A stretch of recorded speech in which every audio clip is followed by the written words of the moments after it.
Hi students, welcome to Panacea Career Institute.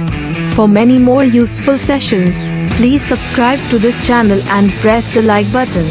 Please do not forget to press the bell icon for instant notifications on the latest uploads. Hello my dear students, welcome back to the channel once again. And after the completion of present tense, past tense and future tense, मैं आपके लिए लेकर आया हूँ uses of tenses based on tricks. Uses of tenses based on tricks. This is very useful for everyone and especially for those who are preparing for competitive examinations, be it banking, civil services, UPSC और SSC. बहुत ही important है. इससे फायदा क्या होगा आपको कि आपके टाइम काफी बचेंगे एग्जामिनेशन में अगर आप ट्रिक्स आपको पता है तो चलिए आगे शुरू करते हैं. पहला है रिपीटेटिव एक्शंस. अब फर्स्ट है क्या रिपीटेटिव एक्शन. अब पूरा टेंसेस आपने स्टडी कर लिया है और स्टडी करने के बाद आपको क्या पता चला है कि जो रिपीटेटिव एक्शन है यानी जो फ्रीक्वेंट एक्शन है, हैबिचुअल एक्शन है, रूटीन एक्शन है, वो कौन कौन से टेंस में होता है. वो होता है प्रेजेंट टेंस में यानी सिंपल प्रेजेंट और पास्ट टेंस में यानी सिंपल पास्ट. तो रिपीटेटिव एक्शंस प्रेजेंट टेंस का उसमें हम क्या यूज करते हैं, एडवर्ब ऑफ फ्रीक्वेंसी यूज करते हैं और किस टेंस में होता है वह सिंपल प्रेजेंट में होता है हमेशा. सो जब कभी भी when ever you come across any sentence and you find it repetitive और routine or habitual action, then it must be in simple present tense. It shouldn't be in any other tense अगर वो present tense का है तो चलिए आगे. The sun rises in the east. सूर्य यह universal truth है और सूर्य का उगना डेली होता है और डेली वो ईस्ट में ही उगता है यानी यूनिवर्सल ट्रूथ होने के साथ साथ यह एक रिपीटेटिव एक्शन भी है, यह एक रूटीन और हैबिचुअल एक्शन भी इसको कह सकते हैं. So the sun rises in the east या सिंपल प्रेजेंट में यूज हुआ है माय डियर स्टूडेंट्स. और राइजेस क्यों हुआ है आप सबको पता है, because if the subject is third person singular number we use S और ES with the verb in simple present tense. Next है cow gives milk. Universal truth है, जनरल ट्रूथ है यानी यह भी इसको भी बोल सकते हैं कि यह भी रिपीटेटिव और रूटीन एक्शन है. कोई भी रिपीटेटिव एक्शन है जो बार बार होता है. ऐसा नहीं है कि गाय एक बार दूध दे दी बस खत्म. नहीं, गाय दूध देती है, वह कल भी दी थी, आज भी दी है, या देगी, कल भी देगी. यानी दूध देना गाय का नेचर है.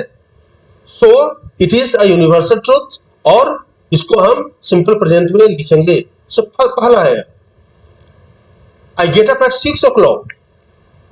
अब इसको भी बोलते हैं रिपीटेटिव एक्शन. जनरल ट्रूथ है, यूनिवर्सल ट्रूथ तो बिल्कुल ही नहीं हो सकता, बट यस यह हो सकता है रूटीन एक्शन हो और हैबिचुअल एक्शन हो. रूटीन एक्शन कैसे हो सकता है मैं आपको समझाता हूं.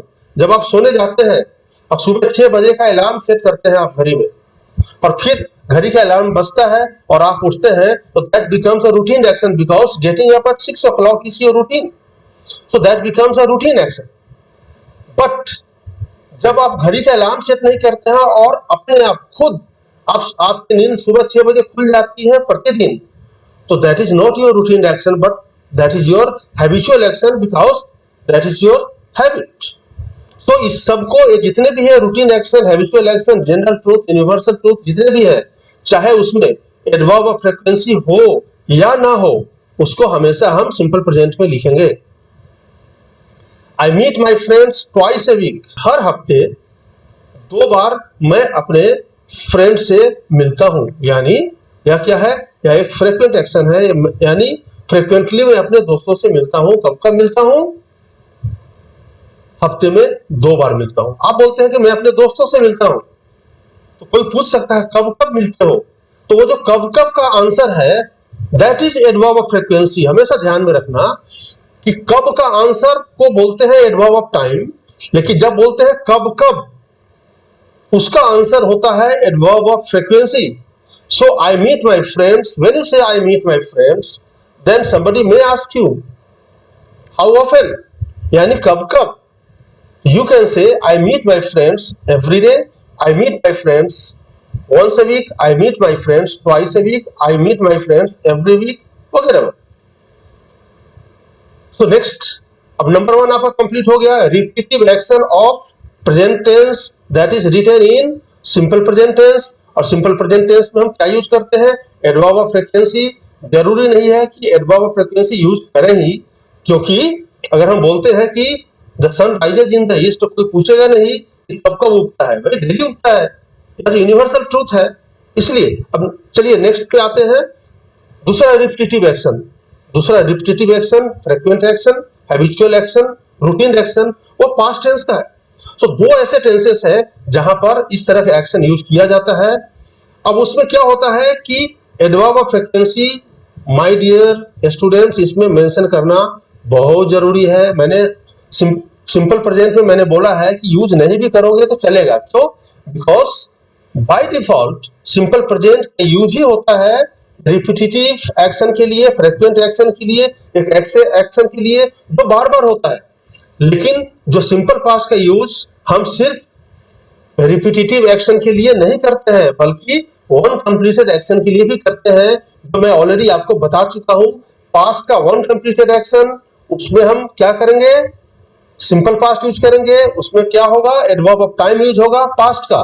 लेकिन पास्ट का कोई रिपीटिटिव एक्शन भी सिंपल पास्ट में लिखते हैं, लेकिन उसमें टाइम मेंशन नहीं होगा, बल्कि उसमें क्या मेंशन होगा? एडवर्ब ऑफ फ्रीक्वेंसी, और जरूर मेंशन होगा। अगर वो आप मेंशन नहीं करेंगे, सेंटेंस हो जाएगा गलत, या फिर सेंटेंस का मीनिंग डिफरेंट हो जाएगा। तो आप बोलना चाहते हैं कि मैं दिल्ली जाया करता था, और अगर आप लिख देते हैं कि आई वेंट टू दिल्ली, तो गलत हो गया। इसका मतलब क्या हो गया? मैं दिल्ली गया। तो इसमें जो रिपीटिटिव एक्शन है उसके लिए हम क्या यूज करते हैं? Simple past. सिंपल पास्ट के साथ में एडवर्ब ऑफ फ्रीक्वेंसी जरूर यूज करेंगे। दूसरा, उसके लिए जो हम यूज करते हैं यूज टू प्लस V1। सो क्या यूज करते हैं? Use to plus V1, used to plus V1 use करते हैं वो पास्ट के हैबिचुअल या रूटीन एक्शन के लिए। और प्लस वुड प्लस V1 भी यूज करते हैं, वुड प्लस V1 भी यूज करते हैं किसके लिए? पास्ट के हैबिचुअल या रूटीन एक्शन के लिए। तो पास्ट का जो हैबिचुअल और रूटीन एक्शन है उसके लिए हम तीन तरह का सेंटेंस यूज कर सकते हैं। पहला सिंपल पास्ट। सिंपल पास्ट में हमें क्या यूज करना होगा? एडवर्ब ऑफ फ्रीक्वेंसी जरूर यूज करना है। दूसरा यूज टू, चूंकि यूज टू प्लस V1 हमेशा पास्ट का रिपीटिटिव या रूटीन एक्शन के लिए ही होता है, इसलिए इसमें आप फ्रीक्वेंसी यूज करो या ना करो कोई फर्क नहीं पड़ता। Then next is would plus V1, यह भी पास्ट के रूटीन एक्शन के लिए यूज हम करते हैं, लेकिन उसमें एडवर्ब ऑफ फ्रीक्वेंसी यूज करेंगे। सो नेक्स्ट आते हैं एग्जांपल पे। I went to the India Gate every Sunday when I was in Delhi. जब मैं दिल्ली में था, जब मैं दिल्ली में था, तो मैं, उसके बाद दो तरीके से आप सिंपल प्रेजेंट यूज कर सकते हो। जब मैं दिल्ली में था तो मैं इंडिया गेट गया, वन कंप्लीटेड एक्शन। तो वहां पर एडवर्ब ऑफ फ्रीक्वेंसी की जरूरत नहीं है। लेकिन आप लिखना चाहते हो कि जब मैं दिल्ली में था तो इंडिया गेट जाया करता था। कब कब जाया करता था? तो हर संडे को जाया करता था, यानी जो एवरी संडे है this is adverb of frequency. और यह जो एडवर्ब ऑफ फ्रीक्वेंसी है इस सिंपल पास्ट को रूटीन या हैबिचुअल एक्शन बनाता है। Next, I used to go to the India Gate every Sunday when I was in Delhi. जब मैं दिल्ली में था तो हर संडे मैं इंडिया गेट जाया करता था। यहां पर हमने क्या यूज किया है? Use to plus V1, use to plus V1।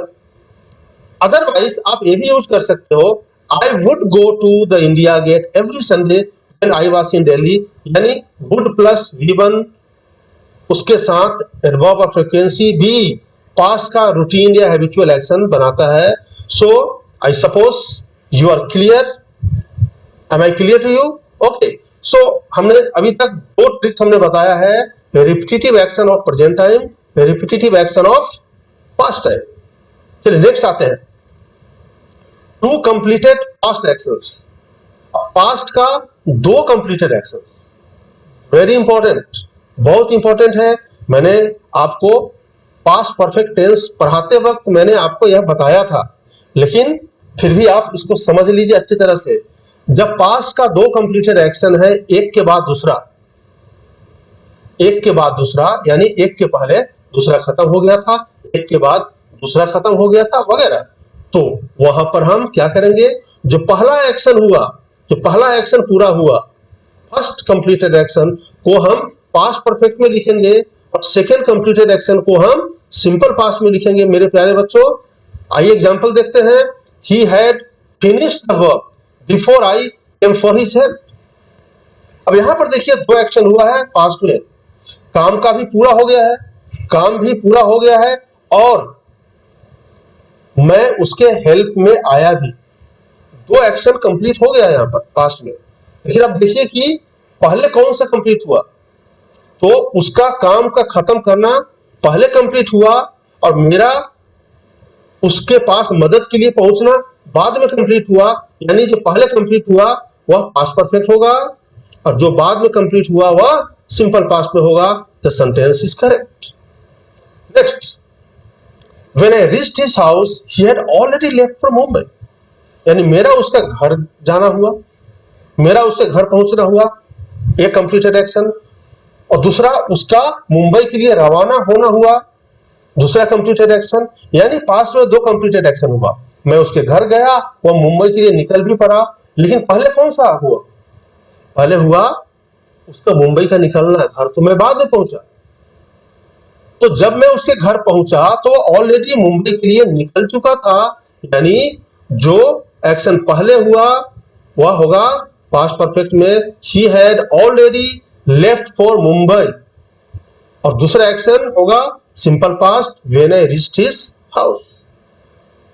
So my dear students, अब आते हैं नेक्स्ट पे, नंबर 4 पे है 2 कंप्लीटेड फ्यूचर एक्शंस। अब 2 कंप्लीटेड पास्ट एक्शंस का मैंने बता दिया। अब जो 2 कंप्लीटेड फ्यूचर एक्शंस, उसी तरीके से फ्यूचर में एक अंतराल के बाद 2 एक्शन पूरा होगा, एक पहले होगा दूसरा बाद में होगा। तो जो पहले होगा फर्स्ट एक्शन, उसको हम फ्यूचर परफेक्ट में यूज करेंगे, और जो बाद में होगा सेकेंड एक्शन, उसको हम सिंपल प्रेजेंट में यूज करेंगे। माय डियर स्टूडेंट्स, हमेशा ध्यान में रखना, यह होगा सिंपल प्रेजेंट। कुछ एग्जांपल देखते हैं। She will have finished the work before I come for her help.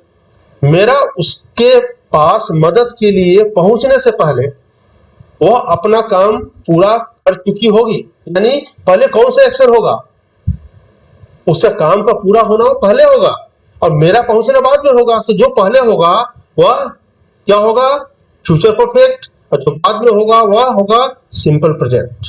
Next आते हैं, bye the time he comes I will have left for Mumbai. Bye the time he comes यानी जिस वक्त वह आएगा, जिस वक्त वह आएगा, जिस वक्त तक वह आएगा तब तक मैं मुंबई के लिए रवाना हो चुका रहूंगा। सो पहले कौन सा एक्शन पूरा होगा, मेरा मुंबई का जाना, फ्यूचर परफेक्ट, और बाय द टाइम वाला पार्ट है वह सिंपल प्रेजेंट। सो क्या होगा, by the time he comes I will have left for Mumbai. This sentence has no error, this is correct. By the time वगैरह का एक अलग मैं ट्यूटोरियल में बना रहा हूं, उसको मैं अलग से मैं आपको बताऊंगा। Next, number 5, 2 future actions. अब फ्यूचर का 2 एक्शन, किस तरह का एक्शन, कंडीशनल एक्शन। अब देखिए कंडीशनल क्या है, अगर इफ लगा हुआ है, अनलेस है, अनटिल है या व्हेन है, एक क्लाउज से पहले, एक क्लाउज के शुरू में। जो क्लाउज पहले हो तो सेंटेंस के पहले होगा, अगर क्लाउज लास्ट में हो तो वह सेंटेंस के बीच में होगा। यानी क्लाउज से पहले अगर इफ लगा हुआ है, अनलेस लगा हुआ है, इफ का मतलब अगर होता है, अनलेस का मतलब जब तक नहीं, अनटिल का मतलब जब तक नहीं, और व्हेन का मतलब जब। तो यह क्या बताता है, यह बताता है कि कंडीशन या शर्त, यानी वह जो क्लाउज है उसे पता चलता है कि कोई ना कोई शर्त है जिसका पूरा होना है। सो जो कंडीशनल क्लाउज है, ऐसे सेंटेंस में जो इफ वाला क्लाउज है, अनलेस वाला क्लाउज है, until वाला क्लाउज है, when वाला क्लाउज जो पार्ट है वह होगा सिंपल प्रेजेंट में, और जो दूसरा क्लाउज है यानी जो रिजल्ट क्लाउज है वह होगा सिंपल फ्यूचर में, या फिर कैन के मदद से या मे की मदद से हम बना सकते हैं। यानी विल शैल होगा या फिर कैन और मे होगा, ये सारे सिंपल फ्यूचर में यूज होते हैं। I can do this work simple future, I may do this work simple future, I will do this work simple future. आइए एग्जाम्पल देखते हैं कुछ। If you work hard you will pass, यहां देखिए, यहां जो है इफ वाला क्लाउज इसको बोलते हैं हम कौन सा क्लाउज, कंडीशनल क्लाउज, यानी इफ से पता चलता है कि कोई ना कोई शर्त है, इससे पता चलता है कि शर्त है, शर्त वाला क्लाउज। तो ये क्या है, कंडीशनल क्लाउज है। कंडीशनल क्लाउज हमेशा सिंपल प्रेजेंट में होगा, और जो रिजल्ट क्लाउज होगा वह होगा सिंपल फ्यूचर में। क्लाउज जब मैं पढ़ाऊंगा तो आपका सारा कुछ क्लियर कर दूंगा। फिलहाल यह समझिए कि इफ वाला पार्ट कंडीशनल क्लाउज है, और जो दूसरा पार्ट है वह है result clause. Conditional clause is always in simple present, result clause is always in simple future. Next, unless you complete the work you will not be allowed to go, जब तक तुम काम पूरा नहीं करोगे तब तक तुम्हें जाने नहीं दिया जाएगा। सो अनलेस है, यह क्या बता रहा है, यह बता रहा है माय डियर स्टूडेंट्स, यह बता रहा है कि कोई ना कोई शर्त उसके सामने रखा गया है। यानी पूरा क्लाउज है वो शर्त वाला क्लाउज है, यानी कंडीशनल क्लाउज है, और जब कंडीशनल क्लाउज है तो वह होगा सिंपल प्रेजेंट में, और जो दूसरा क्लाउज होगा वह होगा सिंपल फ्यूचर में, you will not be allowed to go. Next आते हैं, unless you will study hard, जो किसी भी कॉम्पिटिटिव एग्जाम से पूछा जाता है, इसी फॉर्मेट में पूछा जाता है, common errors. Unless you will study hard you can not pass.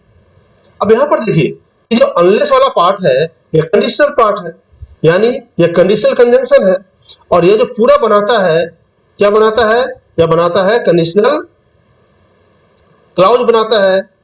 सो जो कंडीशनल क्लाउज है वह सिंपल प्रेजेंट में होगा, और जो दूसरा क्लाउज है वह सिंपल फ्यूचर में होगा। बिल्कुल है, वह विल शैल की जगह पर कैन है, बिल्कुल सही है, वह सिंपल फ्यूचर है। Unless you will study hard नहीं होगा, बल्कि अनलेस यू स्टडी हार्ड होगा। किस पार्ट में एरर है, यह बी पार्ट में एरर है। इफ इट विल रेन, अगर बारिश होगी तो मैं मार्केट नहीं जाऊंगा, यानी मार्केट जाने का जो रिजल्ट है वो डिपेंड करता है कंडीशन के पूरा होने पे, शर्त का पूरा होने पे। यानी इफ वाला क्लाउज या कंडीशनल क्लाउज है वह सिंपल प्रेजेंट में होगा, और जो दूसरा क्लाउज है सिंपल फ्यूचर में होगा। एग्जैक्टली सिंपल फ्यूचर में है, बट यह सिंपल फ्यूचर में नहीं होगा, सिंपल प्रेजेंट में होगा। सो क्या होगा, इफ इट रेन्स, यानी इसके दोनों पार्ट में एरर है।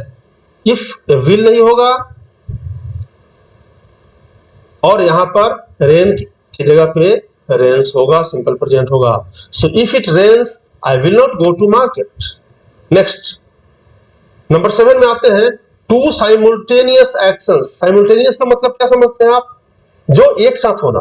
तो दो एक्शन जो एक साथ होता हो और कंजंक्शन से जुड़ा हुआ होता, दो एक्शन जो एक साथ से होता है, एक साथ चल रहा होता है या चलता होता है, और वह कोऑर्डिनेट कंजंक्शन से यानी एंड से, बट वगैरह से जुड़ा होता है, तो दोनों क्लॉज सेम टेंस में होगा। जैसे यहां देखिए, शी विल बी प्लेइंग, वह खेल रही होगी और मैं काम कर रहा होऊंगा। तो यहां पर किससे जुड़ा हुआ है, एंड से जुड़ा हुआ है, तो दोनों सेम टेंस में होगा। नेक्स्ट है, I am studying while my brother is sleeping, मैं पढ़ाई कर रहा हूं जबकि मेरा भाई सो रहा है, यानी दोनों सेम टेंस में होगा। जरूरी नहीं है कि सेम टेंस में ही होगा, हमेशा ध्यान में रखना, जरूरी नहीं है कि सेम टेंस में ही होगा। इसके कुछ और भी रूल्स है जो मैं आगे आने वाले वीडियोस में बताऊंगा, लेकिन जरूरी नहीं है कि सेम टेंस में ही होगा। टेंस चेंज भी हो सकता है, लेकिन सेम टेंस में भी होगा, इसलिए मैंने यह पॉइंट मैंने डाला है इस वीडियो में। नेक्स्ट इज,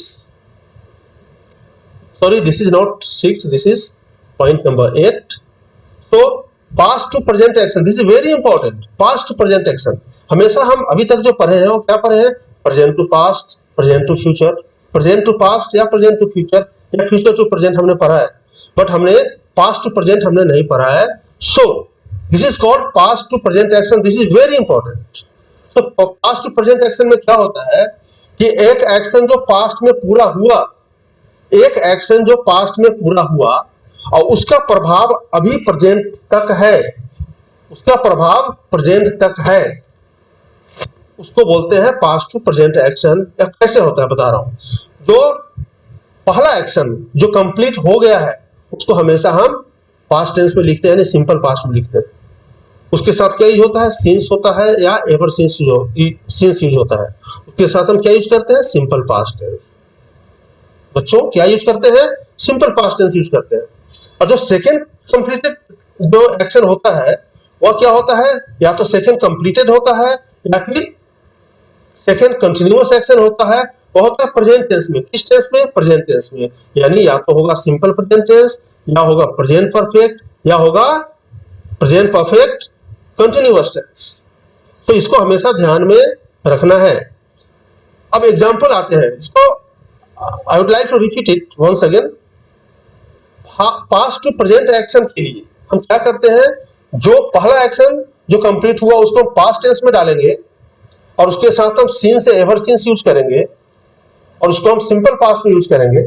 और जो सेकेंड एक्शन जो कंप्लीट हुआ या जो अभी भी चल रहा है उस एक्शन को हम क्या किस में यूज करेंगे?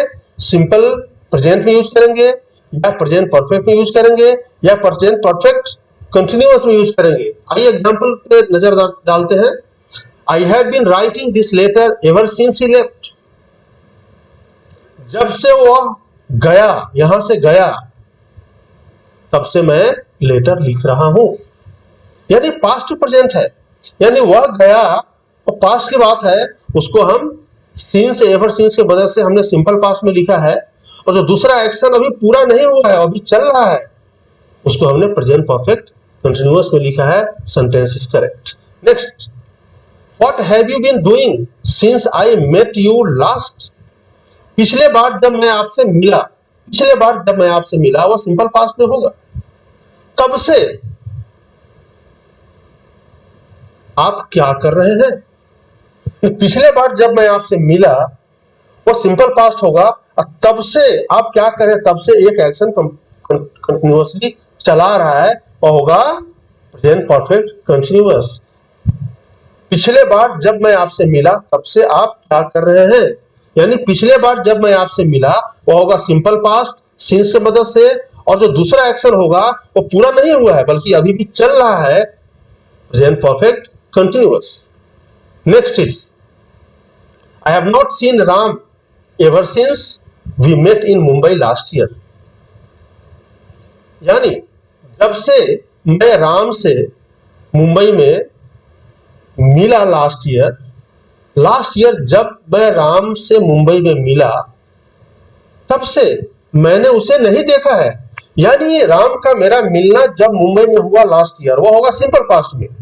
और उसके बाद में एक एक्शन पूरा नहीं हुआ है। कौन सा एक्शन? राम को देखने का एक्शन पूरा नहीं हुआ है या हुआ है, उसको लिखेंगे हम प्रेजेंट परफेक्ट में। सो क्या होगा?